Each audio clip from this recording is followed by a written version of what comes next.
Simple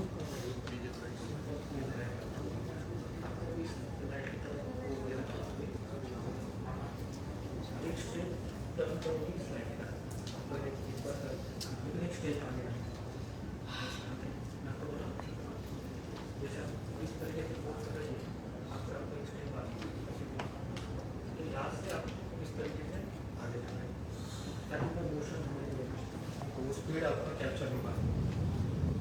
okay, set हो गया sir?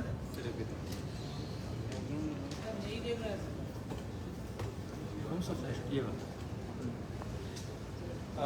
AD 300 pro use कर रहा हूँ और उसका बेसिकली मैं जो है लाइट इंटेंसिटी और वो मैं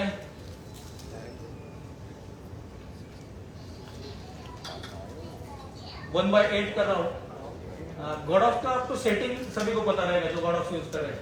जितना नंबर कम होगा उतना पावर बढ़ेगा लाइट का।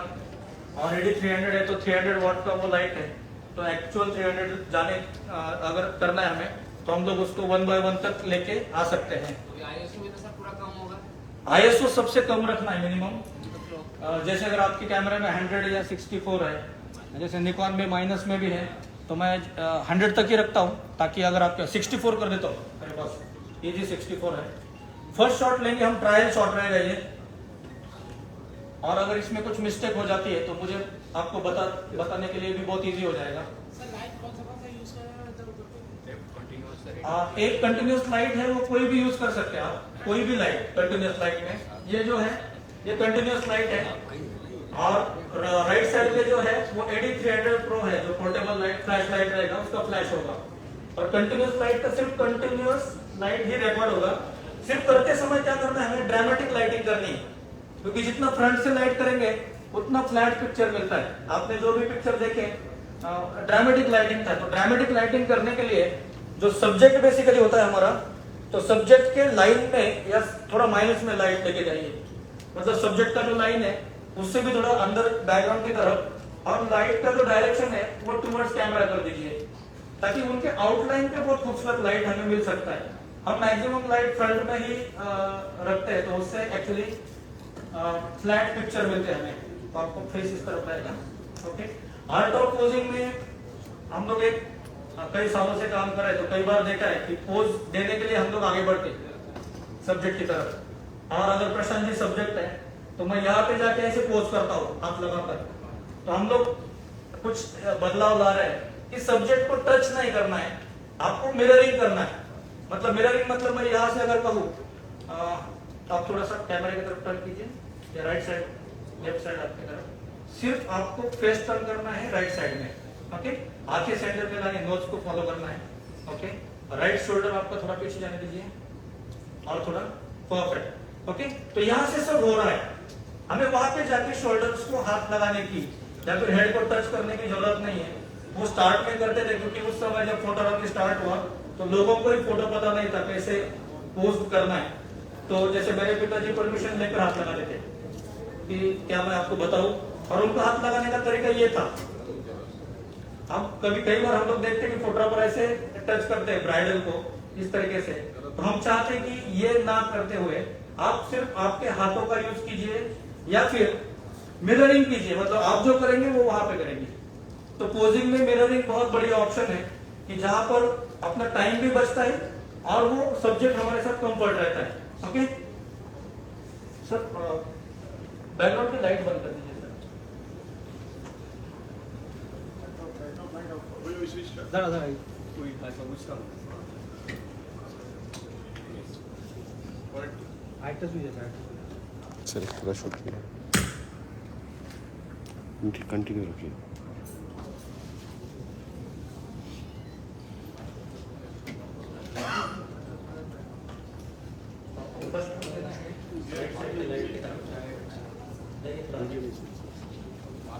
सच में आपको सच में यहाँ पे ये डायरेक्शन में आपको झुक देना है, बस इतना ही करना है, यही हमारा।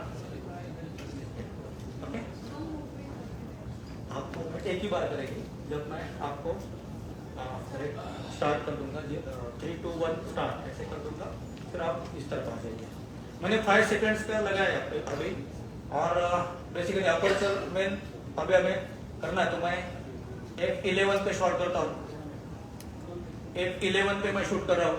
तो हम फर्स्ट पिक्चर पहले देखेंगे कि क्या आउटपुट है, ताकि मुझे और कपल के साथ बताने के लिए इजी हो जाएगा। Okay ready? आपका थोड़ा फेस राइट की तरफ जाने दीजिए आपकी, और आंखें लेफ्ट में, आंखें लेफ्ट में। Yes, perfect, very good. थोड़ा टेढ़ा हो रहा है।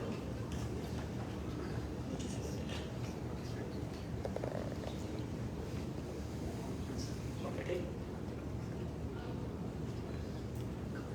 Okay ready? 3, 2, 1 स्टार्ट। ओके, तो यहाँ पे देखिए मैंने फ्लैश नहीं किया है, वो अपने आप फ्लैश हो चुका है, क्योंकि रियर कर्टन का सेटिंग ही वही है और हमें वही बेनिफिट मिलता है। तो अभी यहाँ पर अगर आप देखोगे तो पिक्चर ऐसे मिला है कि वो जो कैप्चर प्रॉपर होना चाहिए वो नहीं मिला है। जितना सिर्फ लेफ्ट साइड में जब लाइट की तरफ वो देख रहे थे उतना ही मिला है, ताकि यहाँ पे जो एम्बियंस में लाइट है ये बहुत ज्यादा है कि वहां से वो प्रॉपर आउटपुट हमें नहीं मिल रहा है। और मैक्सिमम ट्रायल यही होता है, और फिर हम लोग छोड़ देते हैं कि यार ये रिजल्ट नहीं मिल रहा है। तो हमें पहले समझना है कि मैं जितना डार्क वहां पे होगा उतना आउटपुट हमें बेटर मिलेगा। तो हाँ, वहां से भी मिरर से भी पूरा रिफ्लेक्ट हो रहा है। और वही बार का ही है कि हम वेन्यू में जाते हैं, कई बार जगह भी छोटी होती है और हमारा मॉडिफायर बहुत बड़ा होता है। अब हम लोग देखेंगे कि अगर 500 जैसे LCR है हमारे पास, 500 आ रहा है अगर LC 500R, तो उसका शायद बहुत इजी यूज कर सकते हैं हम लोग, क्योंकि लाइट कंट्रोल करने के लिए भी इजी हो जाएगा। तो ये लाइट की वजह हम लोग वो यूज करेंगे और एक रिजल्ट देखते हैं। ओके, ये बंद कर दीजिए, क्योंकि LC जो है हम लोग आराम से कैरी भी करते हैं वेडिंग में, और वो होता ही है ज्यादातर। जैसे ये SL 100 BI बाय करके लाइट है, ये हम लोग वेडिंग में नहीं कैरी कर रहे हैं, या भी कर भी रहे हैं तो स्टेज के वहां के एरिया के लिए हम लोग कर रहे हैं, वहां पे लाइट कंट्रोल करना मुश्किल है और मैक्सिमम डार्क हो रहा है। सेकेंड थिंग, आप जो फ्लैश करोगे उस लाइट का मॉडिफाइंग लैंप बंद होना चाहिए, वो लैंप हमें ऑन नहीं रखना है। ओके, जितने वर्कशॉप में करता हूँ मेरी थोड़ी आदत है कि पहले एक मिस्टेक दिखा दे, बाद में करेक्ट करें, तो कई सारे क्वेश्चंस का आंसर जल्दी मिल जाता है। तो वहां पर मॉडलिंग लैंप जो हमारा ऑन है उसको बंद करना भी बहुत जरूरी है। वो LED में कैमरा कनेक्ट HDMI केबल है नहीं है हमारे पास नहीं है। कुछ के पास HDMI होनी चाहिए, पता नहीं।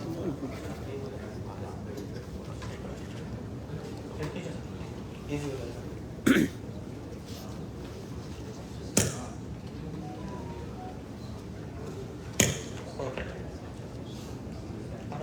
लाइट टुवर्ड्स कैमरा की अब फिर से एक शॉट फिर से करेंगे।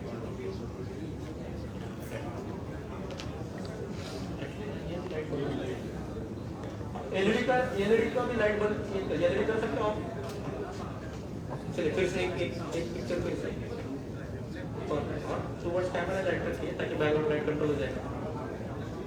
Okay, 3, 2, 1 start.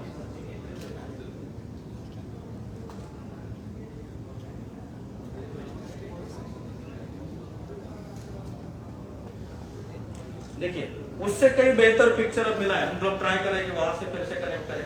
लेकिन जो फर्स्ट पिक्चर जो एक्चुअली आउटपुट नहीं दे रहा था, तो सेकंड में दोनों का आउटपुट अच्छा मिल रहा है। लेकिन जो मेन दिक्कत है कि एम्बियंस लाइट जो है वो वहां पर जा रही है, जितना ब्लैक होगा उतना रिजल्ट बेहतर आएगा। स्क्रीन में नहीं होगा ना सर, डिस्प्ले में आएगा, अभी वो ट्राई कर रहे हैं। अगर नहीं आता है तो हम एलईडी पे तुरंत पिक्चर दिखा देंगे, और जितना डार्क हो सकता है अगर बाकी पूरा एरिया उतना और बेहतर आउटपुट मिलेगा। वो आप खुद जब करोगे तो ब्लैक पर कीजिए, ज्यादा इजी हो जाएगा ये आउटपुट तो अभी भी मिला है हमें। ओके, आउटपुट अभी भी अच्छा आउटपुट है। सिर्फ बैकग्राउंड जो है वो ब्लैक रहे तो और क्रिस्पी इमेज मिलता है, उतना ही करना है। और जो मिस्टेक्स थी मैं रिपीट करूंगा, वो समझने के लिए बहुत इंपॉर्टेंट है कि मॉडलिंग लैम्प जो होता है बेसिकली अपना AD300 Pro या जो भी आप फ्लैश यूज कर रहे हैं, वहां पर कोई लाइट ऑन नहीं चाहिए, और बाकी दूसरा जो लाइट है वो बैकग्राउंड की तरफ नहीं करना है आपको। अगर बैकग्राउंड की तरफ करें तो वो भी बैकग्राउंड रिकॉर्ड कर लेता है। अगर आपका बैकग्राउंड ब्लैक है तो आप कर सकते हैं, क्योंकि ब्लैक में कोई बाकी रिकॉर्ड ही होगा नहीं, ब्लैक ही रिकॉर्ड होगा। ये यहाँ पे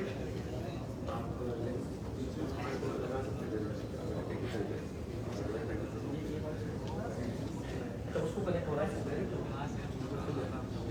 तो फिर वो क्या करेगा पहले तो मैंने सुना है तभी मुझे मेडिटेशन में गया चलिए लाइव हो रहा है अच्छा हो रहा है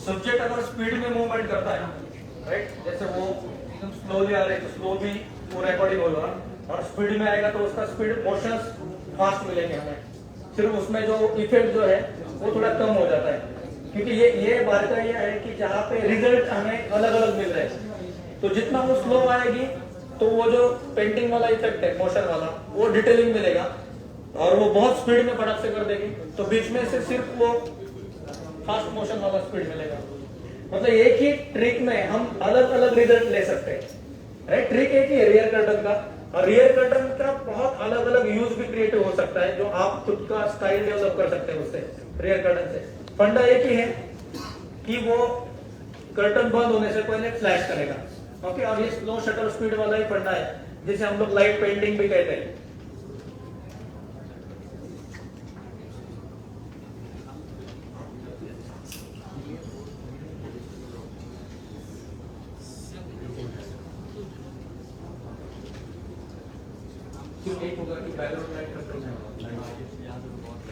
चलिए बहुत ब्लैक नहीं मिलेगा लेकिन हम रिजल्ट तो देख पाएंगे लाइव ओके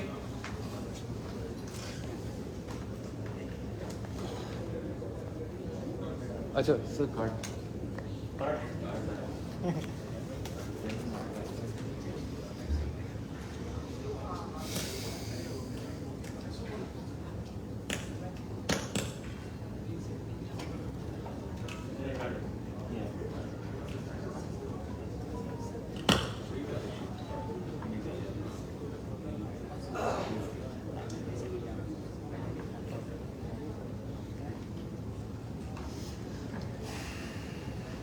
चलिए फिर से चेक